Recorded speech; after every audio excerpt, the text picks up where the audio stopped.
예, 안녕하십니까. 서울대학교 지구환경과학부 이응남 교수입니다. 어, 최근에, 제 책이 하나 나왔어요. 우리는 여전히 공룡시대에 산다라고 하는 책인데요. 그래서 출판 기념 강연회를 해야 한다고 해서 오늘 이 자리에 나왔습니다. 많은 사람들이 관심을 가지는 게, 이렇게 공룡학자는 무엇을 하는 사람인가, 공룡 연구는 뭐 어떻게 하는가, 뭐 이런 것들에 대해서 궁금증을 많이 가지시는 것 같아요.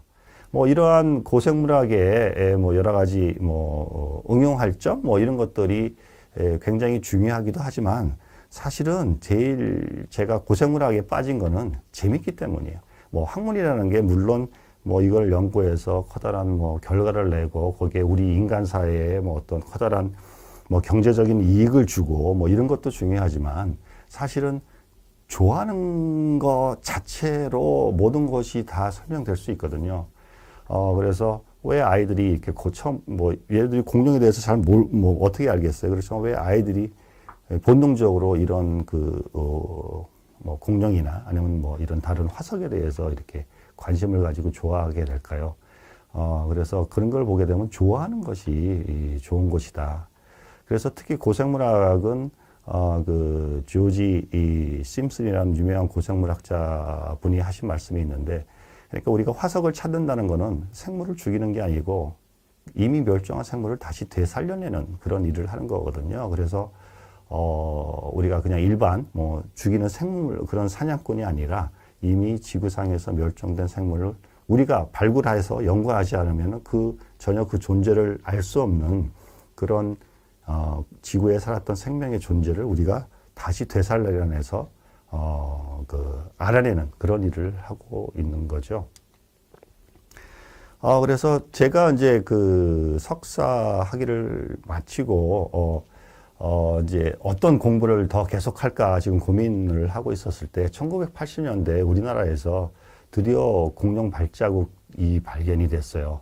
그래서 저는 아직도 궁금한 게, 여기가 이제 경남 고성 상저감인데, 거의 유원지거든요. 많은 사람들이 왔다 갔다 하는 곳이고, 거기에 많은 발자국들이 남겨져 있는데, 많은 사람들이 그것을 분명히 봤을 텐데, 그거를 공룡의 발자국인지 인지를 못한 거죠. 왜냐 그러면, 과거 공룡이라는 거는 우리나라랑 상관없는 일이다.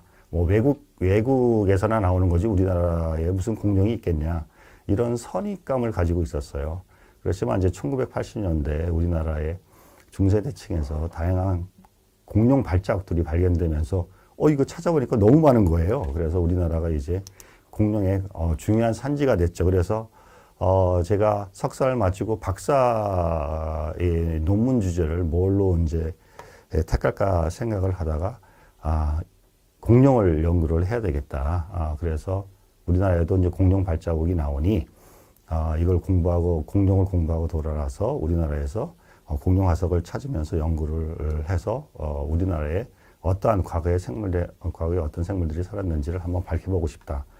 이런 희망이 있었어요. 그래서 아무것도 없는 제가 이제 그 미국의 달라스에 있는 뭐 서드 메소디스트 유니버시티라는 곳인데 여기에 이제 제 지도 교수님 루이스 제이콥스 교수님한테 이제 그 당시에는 인터넷도 없던 시절이었으니까 이제 메일을 썼죠. 편지를 썼어요. 그래서 난 이런 사람인데 가서 공부하고 싶다고 그랬더니 다행히 절 받아주셨어요. 그래서 제가 미국에 가서 이 공룡 공부를 하게 됐습니다. 그런데 이제 지도 교수님은 먼저 저한테 딱 제가 처음 만남했는데 말씀하시는 어떤 화석을 가져왔니? 뭐 논문을 쓰려고 그래서 전 가져온 게 아무것도 없습니다. 그랬더니 왜냐 그러면은 그때 이미 그 중국 학생이 와 있었는데 그 중국 학생은 비보 화석을 연구한 학생이었는데 중국에서 발견된 많은 비보 화석을 자기 논문 쓰려고 위해서 가져왔었거든요.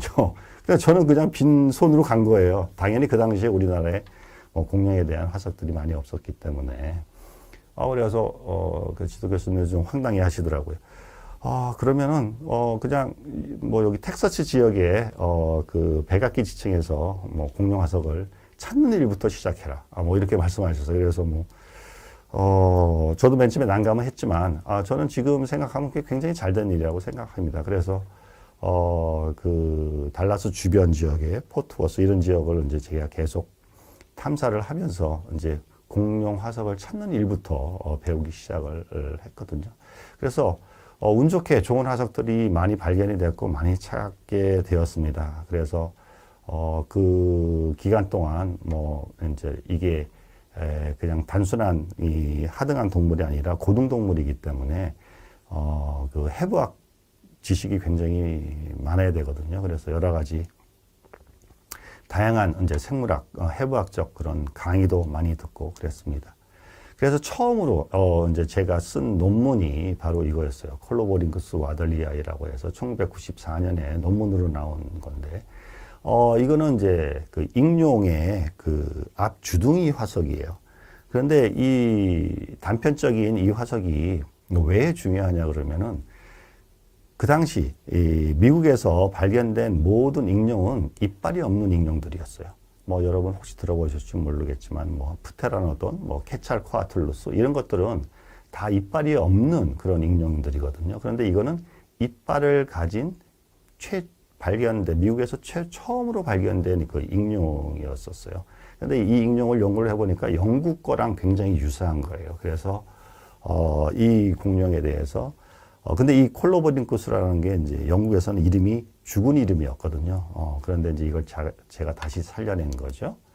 다음에 이제 제가 연구 지역이 거기 뭐 달라스 포트워스 사이에 그 달라스 포트워스 인터내셔널 그 에어포트가 있어요. 거기 밑에가 이제 그 백악기 지층이 이제 드러나 있거든요. 어떤 크릭을 따라서 거기를 이제 굉장히 그 화석을 찾기 위해서 자주 가서 이제 탐사를 했습니다. 거기서 이제 노력 끝에 찾은 것들이 이제 악어 화석도 찾았고, 그리고 오리주둥이 공룡 화석도 찾았습니다. 근데 이 오리주둥이 공룡 화석은, 그 미국에서 가장 오래된 오리주둥이 공룡 화석이었었어요. 그래서, 굉장히 보람이 있었고요. 그리고, 제 논문 중에서 가장, 제가 어떤, 자부심을 가지는 그런 공룡은 뭐냐 그러면 파파사우루스라고 하는 겁니다. 이 파파사우루스 캠벨라이라고 하는 건데 1996년에 논문이 나왔는데 이거는 갑옷공룡이에요. 이 갑옷공룡인데 이 파파라고 하는 건 파파층이라고 지층에서 나오는 이제 갑옷공룡인데 머리만 발견이 됐어요. 그래서 이 머리를 이제 화석 촬영을 해서 이제 드러나니까 이게 이제 정확한 아주 보존이 좋은 머리가 나왔거든요. 근데 이건 또 재밌는 게 뭐냐 그러면은 이 갑옷공룡이 이 얕은 바다 지층에서 발견이 됐어요. 그러니까 얘가 그 델타 지역에 그 삼각주 지역에 살다가 죽어가지고 바다로 휩쓸려 들어간 거죠. 그걸 어떻게 알았냐 그러면은 이 파파사우루스의 머리에 이게 그 굴 껍데기가 자라고 있었어요. 그래서 굴 껍데기의 크기를 재가지고 얘가 바닷속에 어느 정도 있었는지, 그런 다음에 퇴적물에 묻혔는지 뭐 이런 것들도 알게 되고요. 그리고 얘가 또 갑옷공룡은 이렇게 육식공룡부터 몸을 잘 방어를 해야 되잖아요. 그래서 이 눈꺼풀뼈도 있습니다. 그래서 굉장히 독특한 공룡이에요. 그래서 이 공룡은 지금 좀 더 연구를 해서 그 후에 더 연구를 해서 이 공룡의 이제 뇌를 이제 CT를 찍어서 이 뇌 구조가 어떻게 생겼는지도 연구를 했습니다. 그래서 재밌는 사실을 발견했는데 갑옷공룡은 두 종류가 있거든요. 꼬리에 곤봉이 있는 거랑 꼬리에 곤봉이 없는 거. 그런데 이 파파사우루스는 꼬리에 곤봉이 없는 노도사우루스라고 하는 공룡인데 얘의 브레인하고 다음에 아까 꼬리에 곤봉이 있는 그거하고는 이 뇌 구조가 달라요. 그래서 왜냐 그러면 뇌에 특이한 폴로큘러스라고 하는 부분이 있는데 그게 있으면은 곤봉이 있는 갑옷공룡이 있고 그게 없으면은 곤봉이 없는 갑옷공룡입니다. 뭐 그런 것들도 연구를 했고요.